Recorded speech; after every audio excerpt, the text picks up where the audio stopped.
ስለ ኦቦ ለማ መገርሳ የሚወራው ምንድነው? ምንጋፈጠው ስንጋፈጥ ሁላችንም ነፍሳችንን አስይዘን ነው። ገንዘብ አይደለም፣ ነፍሳችንን መተኪያ ያለላት ነፍሳችንን አስይዘን ነው። ይህ ሹክሹክታ ነው።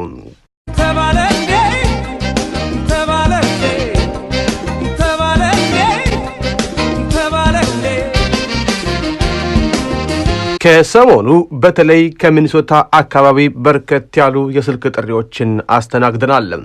የአብዛኛው ጥያቄ የለማ ጉዳይ እንዴት ነው? እውነት ነው ወይ የሚወራው የሚል ነበር። በከተማው ብዙ ሰዎች በጉዳዩ ላይ ሲሾካሾኩበትም ቆይተዋል። ለመንሾካሾኩ ምክንያት የሆናቸው ደግሞ ኦቦ ለማ መገርሳ አሜሪካ መሰንበታቸውና በሚኒሶታ ግዛትም መመላለሳቸው ነበር። ጆሮአችንን ሰክተን ወሬውን ስንከተለው ከርመናል። በተለይ ላለፉት 2 ሳምንታት ሚኒሶታ ነበሩ። በዚህ የጭንቅ ወቅት የለውጡ ሞተር ናቸው የተባሉ ሰው አሜሪካን ሀገር ምን ይሰራሉ ብሎ መጠየቅ ተገቢ ነው የምትሉ ካላችሁ እጃችሁን ወደ ላይ አንሱም። ይህ ጉዳይ አይመለከታችሁም የምትሉ ወገኖች ካላችሁ ደግሞ ለሹክሹክታ አድማጮች ስፍራውን ለቀቅ አድርጉም። ስውር የሆነውን ሌንስ ይዘን ወደ ውስጥ ዘልቀን ያወጣነው መረጃ በማስረጃም የተረገጠ ነው። ማንም የፈለገውን ቢል ኢትዮጵያዊነት ሊሰጠኝና ሊነሳኝ አይችልም። ስለራሴ ማውቀው እኔ ራሴው ነኝ። ለምን ዝም አይልም ሌላው ካላገዘኝ? ህዝብ ችግኝ በመትከል አሻራውን በማሳረፍ ላይ ይገኛል። እሳቸው ግን በችግኝ ተከላ ላይ አላየናቸውም።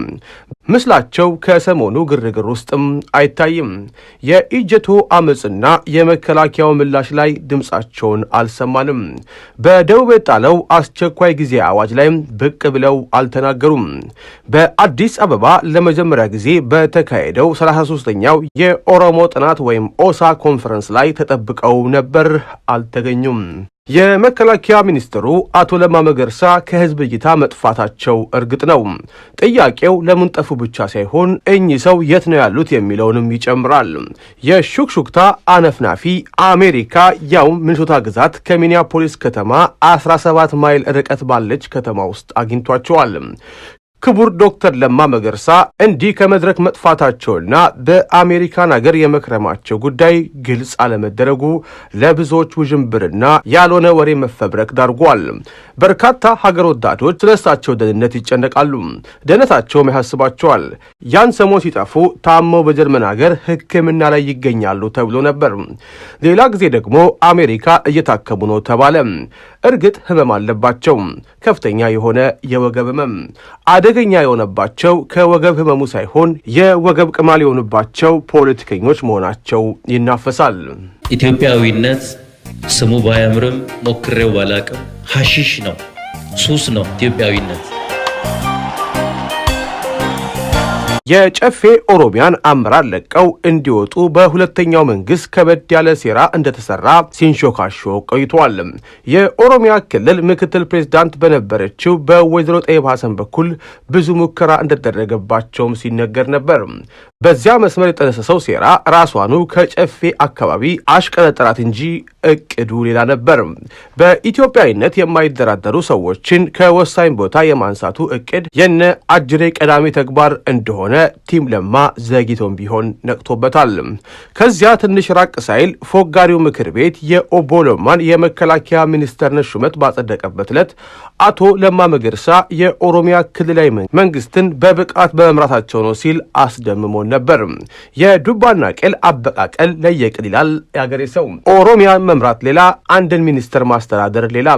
የሆነ በአጋጣሚ ሲገኝ አንዱ አንዱን ነጥቆ አንዱ አንዱን ቀድሞ እንዲህ አይነት የህፃን ጨዋታ ለመጫወት አይደለም። ነፍሳችንን አስይዘን ነው። ጌታቸው አሰፋ መሪውን ጨብጦ አገሪቷን በሚዘውርባት ዘመን ኢትዮጵያዊነት ሱስ ነው ሲሉ የማንም ስልጣን ገደል ይግባ፣ የግለሰብ ስልጣን ከሀገር በላይ አይደለም ብለው ሲነግሩን ህይወታቸውን ቀብድ አስይዘው እንደነበር ማንም የሚዘነጋው አይኖርም። ዛሬ ያ ሁሉ ውለታ እየደበዘዘ መጥቶ ያልነበሩበት ኮከብ ሲሆኑ ይስተዋላል። ቲሙ የማያውቃቸው የአያቶላ ርዝራዦች ሳይቀሩ የፖለቲካ ስታር ሆነዋል። ለግል ስልጣናቸው እንጂ የኦሮሞን ሕዝብ ችግር ለመፍታት ቅንጣት የማይጨነቁ የነገውን ሳይሆን የትላንቱን የሐሰት ትርክት በማንሳት የሚታወቁ የፖለቲካ ኪስ አውላቂዎች መድረኩን ተቆጣጥረውታል። የሚተፉት የቂም ቅርሻት ሳያንስ መቀሌ ድረስ እየተጓዙ ከቲም ለማ ጀርባ የሚዶልቱ ነጋዴዎችም ዕለት ተዕለት እየጨመሩ መጥተዋል። ከመቀሌ አዲስ ፍቅር ያዛቸው እነ ፕሮፌሰር እዝቅኤል ጋቢሳ እነ አቶ በቀለ ገርባ የነደጺን ዘፈን ብቻ በመስማት ቢያበቁ ጥሩ ነበር። ብልታቸው ላይ ኮዳ እያንጠለጠሉ ካሰቃያቸው ሰዎች ጋር አብረው መስፈን ሲጀምሩ ግን በጤንነታቸው ላይ ጥርጣሬ ፈጥሯል። ሰሞናዊው የመቀሌ ሽርክና ሰዎቹ በመርህ አልባ ጉድኝት አዲስ ጨዋታ ስለመጀመራቸው ፍንጭ ይሰጠናል።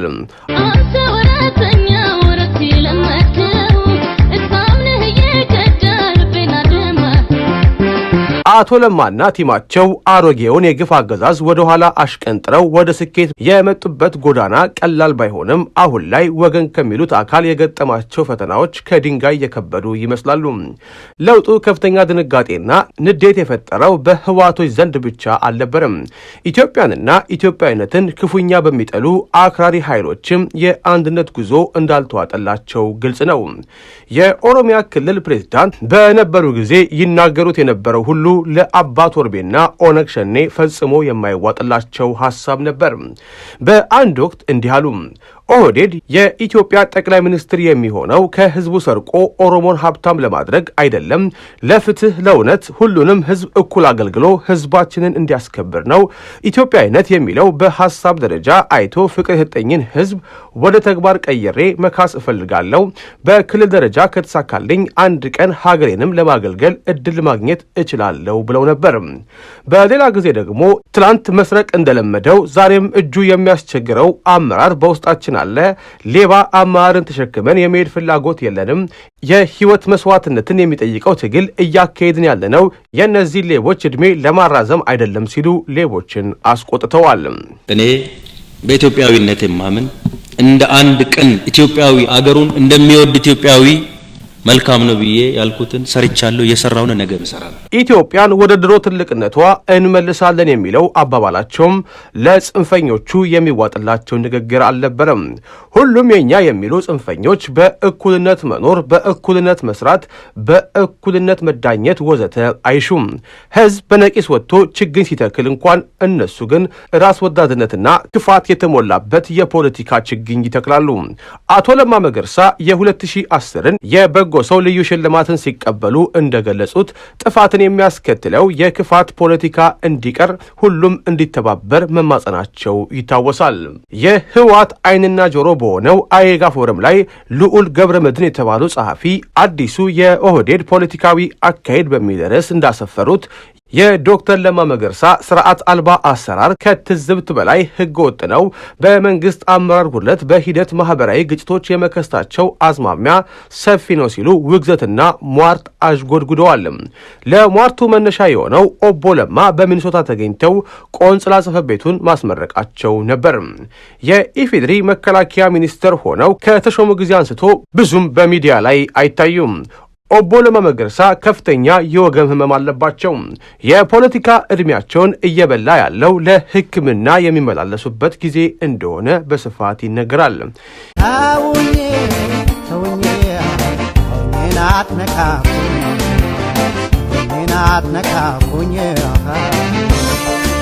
የአቶ ለማ ባለቤትና ልጆቻቸው በአሜሪካ ለመኖር ጓዛቸውን ጠቅልለው ከገቡ ሰንበትበት ብለዋል። መላው የኦቦ ለማ ቤተሰብ አባላት ኑሯቸውን አሜሪካ ከሚኒያፖሊስ 17 ማይል ርቀት ላይ ያለች ከተማ ላይ ማድረጋቸው ከእሳቸው ሕክምና ውጪ የሚነግረን ነገር ይኖራል። በሀገሪቱ ተጨባጭ ሁኔታና በፖለቲካ ሂደቱ ላይ እምነት እያጡ መምጣታቸውን ሴረኞች ይተነትናሉ። መላምቱ ብዙ ነው። እንደ ጸጋዬ አራርሳ ያሉ በታኝ ያሏቸው ተንታኝ ሲናገሩ ኦህዴድ በኢዜማ ተውጦ የህዝብ አደራ በልቷል ይላሉ። ኦቦ ለማ መገርሳ በሴራ ፖለቲከኞች ተገፍተው እየወጡ እንደሆነ የሚናገሩ የኦነግ ሸኔ አክቲቪስቶች ቁጥርም ቀላል አይደለም። አውስትራሊያ ላይ አንድ ፎቅ ድንጋይ ስር ቁጭ ብሎ ጥላቻን የሚተፋው ዶክተር እየዬ በፌስቡክ ገጹ ላይ ኦዴፓ በጠቅላይ ሚኒስትር አብይ አህመድ ተከርቷል፣ ኦህዴድ አደራ በልቷል ሲል ይከሳል። ዶክተር እየዬ ምክርም አለው። ኦዴፓ ጭፍሮቹ የሆኑትን ሽመልስና አዲሱን ይዞ ኢዜማን ወይም አዴፓን ቢቀላቀል ይሻለዋል ብሏል። ኢትዮጵያዊነት ሱስ ነው ያሉት ፈላስፋ በየቀኑ ስራቸው ሱስ መሆኑን ያረጋገጡ ምርጥ መሪ መሆናቸውን ላረጋግጥላችሁ ፈልጋለሁ። ግራም ነፈሰ ቀኝ አንድ እውነታ አለ። ኦቦ ለማ መገርሳ ላለፉት ከ2 ሳምንታት በላይ በሚኒሶታ ከርመዋል። ከመከላከያ ጋር በተያያዘ ከአሜሪካ መንግስት የሚሰጠውን ስልጠና እየተከታተሉ በዛውም እዚህ ኑሯቸውን ካደረጉ ቤተሰቦቻቸው ጋር ከርመዋል። ለማ ወደ አሜሪካ መሄዳቸው በመገናኛ ብዙሃን አልተነገረም። የአሜሪካ መንግስት ለጸረ ሽብር በሚል አዲስ አበባ ላይ ከ1000 በላይ የኢትዮጵያ ወታደሮችን ከአሜሪካ ወታደሮች ጋር ቀላቅሎ ሲያሰለጥን ለማንና ጥቂት ጀነራሎችን አሜሪካን ውስጥ የተወሰነ ስልጠና ሲሰጣቸው ከርሟል። ቅርበት ያለው ሰው ሹክ እንዳለን ለማ ቤተሰባቸው ሚኒሶታ ካመጡ በኋላ እዚሁ ሚኒሶታ እየተመላለሱ ከአሜሪካ መንግስት ስልጠናው በተጨማሪ የዶክትሬት ዲግሪ መመረቂያ ጽሑፋቸውን እያጠናቀቁ ነው። የማይመስል ነገር ለሚስትህ አትንገር ይባላል፣ ግን ሊሆን ይችላል። የህዝብ አደራ የተሸከመ ሰው በዚህ ቀውጢ ወቅት ለወረቀት ቅድሚያ ይሰጣል ብሎ ለማመን ግን ይከብዳል።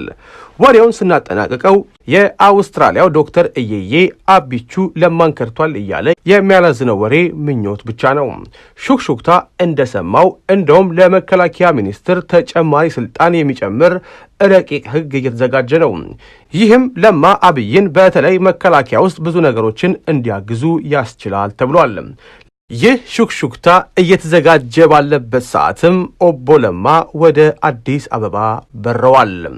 ይህ ሹክሹክታ ነው።